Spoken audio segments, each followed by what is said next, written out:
ಪ್ರಿಯರೇ, ದೇವರು ಒಳ್ಳೆಯವರು, ಒಳ್ಳೆಯದನ್ನೇ ಮಾಡುವವರಾಗಿದ್ದಾರೆ. ದೇವರು ಸದಾಕಾಲ ಒಳ್ಳೆಯದನ್ನೇ ಮಾಡ್ತಾರೆ. ನಮಗೆ ಕರ್ತನು ಸೂಕ್ತವಾದಂಥ ಒಂದು ಬಾಗಿಲನ್ನು ತೆರೆದಿದ್ದಾನೆ. ಆ ಬಾಗಿಲನ್ನು ಯಾಕೆ ತೆರೀತಾನೆ ಅಂತಂದರೆ, ಆತನ ಮಕ್ಕಳು ಸುಭಿಕ್ಷವಾಗಿರುವುದಕ್ಕೋಸ್ಕರ ಆತನು ಸೂಕ್ತವಾದಂಥ ಬಾಗಿಲನ್ನು ತೆರೀತಾನೆ. ನಾವು ಪ್ರಕಟಣೆ 3ರಲ್ಲಿ ಓದುವಂತೆ ಫಿಲದೆಲ್ಫಿಯ ಸಭೆ ಒಂದು ನಂಬಿಗಸ್ತ ಉಳ್ಳ ಒಂದು ಸಭೆ ಆಗಿರ್ತದೆ. ಅಲ್ಲಿರ್ತಕ್ಕಂಥ ಹಿರಿಯರು ನಂಬಿಕಸ್ಥರಾಗಿದ್ದರು. ಹಾಗಾಗಿ ಆ ಸಭೆಯ ಕುರಿತು ನಾವು ನೋಡುವುದಾದರೆ ಆ ಸಭೆ ಯಥಾರ್ಥವಾಗಿತ್ತು, ಯಥಾರ್ಥತೆ ಇತ್ತು.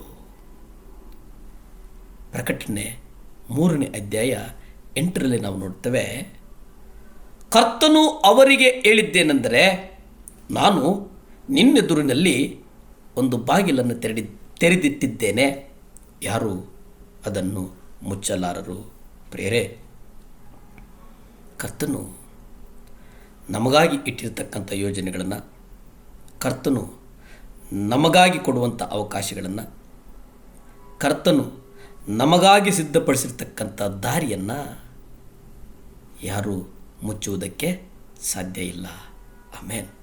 ಯಾಕಂದರೆ ಕರ್ತನು ನಮ್ಮ ಎದುರಿನಲ್ಲಿ ಒಂದು ಬಾಗಿಲನ್ನು ಇಟ್ಟಿದ್ದಾನೆ. ಪ್ರಿಯರೇ, ಒಂದು ಬಾಗಿಲನ್ನು ಇಟ್ಟಿದ್ದಾನೆ. ಅದನ್ನು ಯಾರು ಯಾವುದೇ ಕಾರಣಕ್ಕೂ ಮುಚ್ಚಲಾರರು. ಕರ್ತನು ನಮಗಾಗಿ ಒಂದು ಬಾಗಿಲನ್ನು ತೆರೆದಾಗ ಅದನ್ನು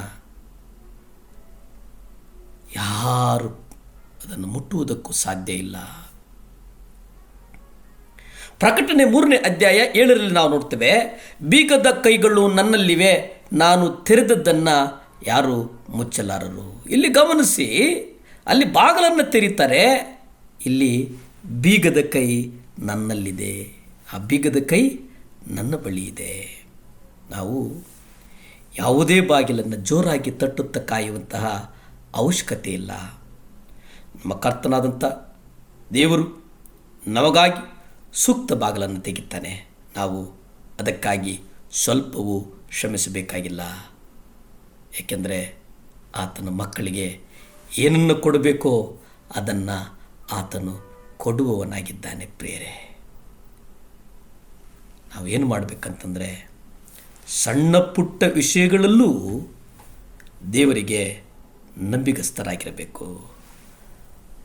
ನಾವು ಸಣ್ಣ ಸಣ್ಣ ವಿಚಾರಗಳಿಂದ ನಂಬಿಕಸ್ಥರಾಗಿದ್ದರೆ ಅವರು ನಮ್ಮನ್ನು ಹಂತ ಹಂತವಾಗಿ ಆಶೀರ್ವದಿಸ್ತಾರೆ, ಹಂತ ಹಂತವಾಗಿ ನಮ್ಮನ್ನು ನಡೆಸ್ತಾರೆ, ಹಂತ ಹಂತವಾಗಿ ನಮ್ಮನ್ನು ಬಲಪಡಿಸ್ತಾರೆ, ಹಂತ ಹಂತವಾಗಿ ನಮಗೆ ಸೂಕ್ತವಾದಂಥ ಮಾರ್ಗದರ್ಶನವನ್ನು ಮಾಡ್ತಾರೆ.